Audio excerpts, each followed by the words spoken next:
Hi hello friends, Shri Swami Samarth. स्वागत आहे तुमचं माझ्या या छोट्याशा व्हिडिओमध्ये. तर फ्रेंड्स, इथे आपण 3 पीस ड्रेस तयार करणार आहोत. तर त्याच्यासाठी मी मेन फॅब्रिक आणि अस्तर घेतलेला आहे. तर आधी आपण इथे प्लाझो पॅन्टची कटिंग करूया. तर इथे मी 12 वर्षाच्या मुलीसाठी प्लाझो कटिंगसाठी अस्तर घेतलेलं आहे 2 मीटर. तर त्याचे 4 फोल्ड केलेले आहेत. तर जी बंद बाजू आहे ती माझ्या साईडला आहे आणि जी ओपन साईड आहे ती पुढच्या बाजूला आहे. तर इथे खूप सोपी पद्धत सांगितलेली आहे आणि अस्तरवाला प्लाझो आपल्याला स्टिच करायचा आहे. तर त्यासाठी हे अस्तर कट करून घेतलेली आहे.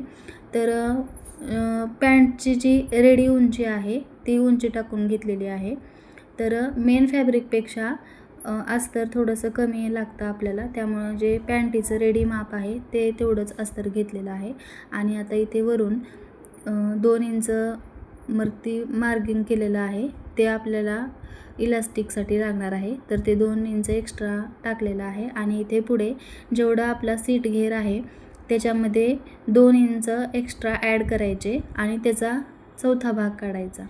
आणि बघा, ती जी रेष वळलेली आहे त्याच्यानंतर खाली सेम तशीच रेष टाकायची आहे, तीच उंची टाकायची आहे तेवढीच. आणि नंतर 3 इंच एक्स्ट्रा पुढे घेऊन तिथे जे आकार द्यायचा आहे आपल्याला. तर आणि खाली जे आपल्याला खालचा जो घेर असतो पायाचा ते 15 इंच घेतलेला आहे. प्लाझोला जेवढं जास्त घेर असेल तेवढं ते छान दिसतं. तर तुम्ही तुमच्या आवडीप्रमाणे ठेवू शकता, कमी किंवा जास्त. तर बघू शकता एवढी सिंपल कटिंग आहे. इथे फक्त सीट घेर आणि कमर घेरचं माप लागतं आपल्याला, दुसरं काहीच नाही. तर इथे आपला अस्तर कट करून झालेला आहे. तर आता हे दोन्ही पण बाजूचे अस्तर कटिंग झालेलं आहे. तर आता आपण हे मेन फॅब्रिकवरती ठेवूया. तर मेन फॅब्रिकचं जे हे आहे म्हणजे उंची आहे त्याची जरा जास्त ठेवावी लागते अस्तरपेक्षा.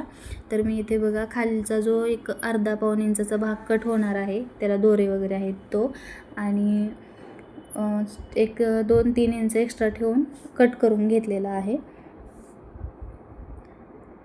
तर ही प्लाझो पॅन्ट शिवायला अगदी सोपी आहे. कोणीही एकदा बघितलं तर स्टिच करू शकतं. तर असे जे जॉर्जेटचे फॅब्रिक असतात त्याला अस्तर लावून प्लाझो पॅन्ट खूप छान दिसते. तर बघा, आता मेन फॅब्रिकवरती हे अस्तर असं ठेवून घेतलेलं आहे आणि कपडा खूपच असा सुळसुळीत असल्यामुळं भरपूर पिनअप करून घेतलेला आहे. आणि जसं ठेवले तसं स्टिच करून घेणार आहे. आधी आता खालच्या बाजूने एक अर्धा इंच फोल्ड करून तिथे शिलाई मारून घ्यायचं आहे. आणि बाकी सगळीकडून बघा ही अशा पद्धतीने शिलाई मारलेली आहे, फक्त खालची बाजू सोडून. तर आता हे दोन्ही पार्ट असे रेडी केलेले आहेत. तर आता सरळ भागावरती उलटा भाग ठेवून आपल्याला ह्याचे जे आसनचा भाग आहे तो स्टिच करून घ्यायचा आहे. हे आसनच्या तिथे 2 शिलाई टाकायच्या आणि पाहिजे तर दाब शिलाई वगैरे देऊ शकता. तर बघा, आता तो भाग जो आहे तो असा फिरवायचा, म्हणजे दोन्ही पायाच्या जे बाह्या असतात ते अशा वेगळ्या होतात. आणि आता आधी आपण 2 इंच एक्स्ट्रा जे वरचा भाग सोडलेला होता तिथे असं थोडंसं एक पाव इंच आतमध्ये घेऊन शिलाई करून घ्यायचं आहे. आणि शिलाई करताना 2 इंच सोडायचं आहे, म्हणजे आपल्याला तिथून इलास्टिक टाकता येईल. तर बघू शकता इथे किती छान असं फिनिशिंगमध्ये फोल्ड झालेलं आहे हे. आणि बघा इथे मी 2 इंचचं जागा सोडलेली आहे आणि आता तिथून मी इलास्टिक ॲड करणार आहे त्याच्यामध्ये. तर बघा इथे असं हे छान इलास्टिक टाकून झालेलं आहे. इलास्टिक एकदा हे लॉक करण्याच्या आधी बघून घ्यायचं की इलास्टिक एकदम व्यवस्थित झालेलं आहे का, नाहीतर काय होतं वाकडं तिकडं होतं आणि मग फिनिशिंग बिघडते. तर बघू शकता किती छान फिनिशिंगमध्ये हे इलास्टिक जॉईंट झालेलं आहे. तर आता आपल्याला इथे हे खालचा भाग अर्धा-पाऊण इंच फोल्ड करून हे स्टिच करून घ्यायचं आहे. तर बघू शकताय एकदम छान सिंपल अशी प्लाझो पॅन्ट अगदी झटपट तयार झालेली आहे. जर तुम्हाला अशा पॅन्ट माझ्याकडनं स्टिच करून हव्या असतील तर मला कमेंटमध्ये नक्की तुमची ऑर्डर बुक करू शकता. तर बघू शकता आता इथे मी अस्तरवरती जी अशी नॉर्मल कटिंग असते आपली टॉपची ती टाकलेली आहे. तर इथे लहान मुलीचं जो शोल्डर आहे ते 6 घेतलेला आहे, 12 वर्षाची मुलगी आहे. आणि छातीचा चौथा भाग प्लस 2 इंच टाकून हे असं एक जे जनरली हे असतं माप असतं ते टाकून घेतलेलं आहे. आणि आता बघा इथे आपल्याला शोल्डरवरती पट्ट्या लावायच्या आहेत म्हणून तो वरचा भाग कट करून घेतलेला आहे. आणि व्हिडिओप्रमाणे म्हणजे व्हिडिओ दाखवल्याप्रमाणे जर तुम्ही बघितलं लक्षपूर्वक तर तुम्हाला मी नेमकं काय केलं ते समजेल. आणि ते अस्तरचा भाग मेन फॅब्रिकवरती कट करून हे असं जॉईंट करून घेतलेलं आहे. आणि अशा पद्धतीने हे स्ट्रीप लावून घेतलेले आहेत वरती.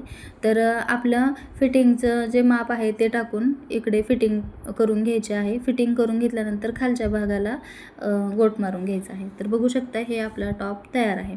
तर प्लाझो आणि हा वरचा आतला टॉप तर तयार झालेला आहे. आता मेन आहे ते जॉकेट.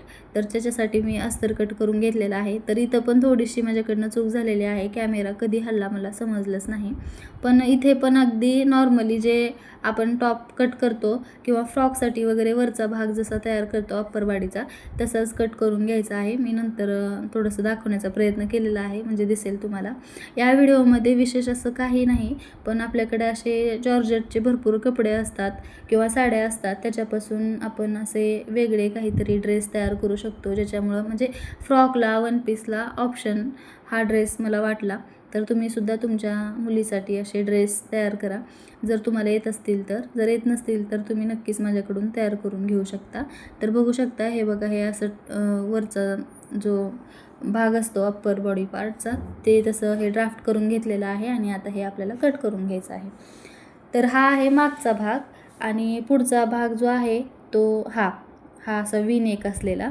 तर जिथे शोल्डरची मार्किंग केलेली आहे तिथून पूर्ण खालीपर्यंत एक अशी क्रॉस लाईन मारून घ्यायची आहे, जसा की शेप असा व्ही तयार होईल. तर असं हे असंच्या असं मी आता मेन फॅब्रिकवरती ठेवून घेणार आहे.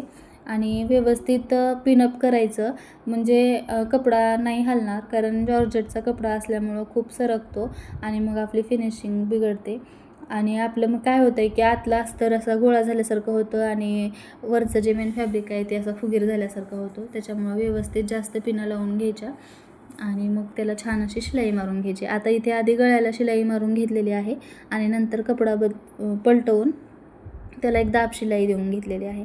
तर हे पण आधी हे जे क्रॉस लाईन आहे तिथे शिलाई मारून घेतलेलं आहे आणि पूर्ण भाग पलटवलेला आहे. तर बघा असा काहीसा हा आपला वरचा भाग तयार झालेला आहे.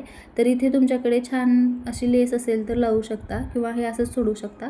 पण मी ज्या ड्रेसचा रेफरन्स घेतलेला तिथे असं छान समोसा लेस लावलेली होती आणि माझ्याकडं पण होती त्याच्यामुळं मी पण लावून घेतलेलं आहे. तर खूप छान दिसते. तर माझ्याकडे इथे गोल्डन कलरचे त्या टिकल्या ज्या आहेत त्या अशा चमकत आहेत त्याच्यामुळं ते गोल्डन कलरच्याच आहेत पण ओळखू येत नाही आहेत, त्याच्यामुळं मी गोल्डन कलरची लेस लावलेली आहे. तर बघा असं काही दिसतंय, छानच दिसतंय. तर इथे बघा बाह्यासुद्धा लहान मुलीसाठी स्टिच करते त्याच्यामुळं असं प्रॉपर मेजरमेंट घेऊन असं काही नाही आहे इथे. तर इथे फक्त छातीचा चौथा भाग टाकून उंची टाकलेली आहे आणि आपल्या नॉर्मली जशा पद्धतीच्या बाह्या असतात तशा कट करून घेतलेल्या आहेत. आणि खालच्या बाजूनं असं ह्या गुड्या करून एक थोडंसं असं झालर टाईप थोडंसं वेगळा लुक देण्यासाठी अशा बाह्या तयार करून घेतलेल्या आहेत. खूप छान दिसत आहेत. तर आता ह्या पार्टला आपण ज्या बाह्या तयार करून घेतलेल्या आहेत त्या आपण लावायच्या आहेत. आणि नंतर एक 25 ते 50 ह्या कपडा फोल्ड आहे. तर 50 इंचाचा आणि 50 बाय 14चा कपडा घेतलेला आहे आणि त्याला असं झालरमध्ये लावून घेतलेला आहे. तर बघू शकताय आपला हा ड्रेस 3 पीस तयार झालेला आहे. तुम्हाला कसा वाटतोय नक्की कमेंट करून सांगा. आणि जर तुम्हाला असे ड्रेस माझ्याकडून स्टिच करून पाहिजे असतील तर त्यासाठी सुद्धा मला कमेंट करा. भेटूया नंतरच्या व्हिडिओमध्ये. संपूर्ण व्हिडिओ पाहिलात त्यासाठी मनापासून थँक्यू. Bye bye.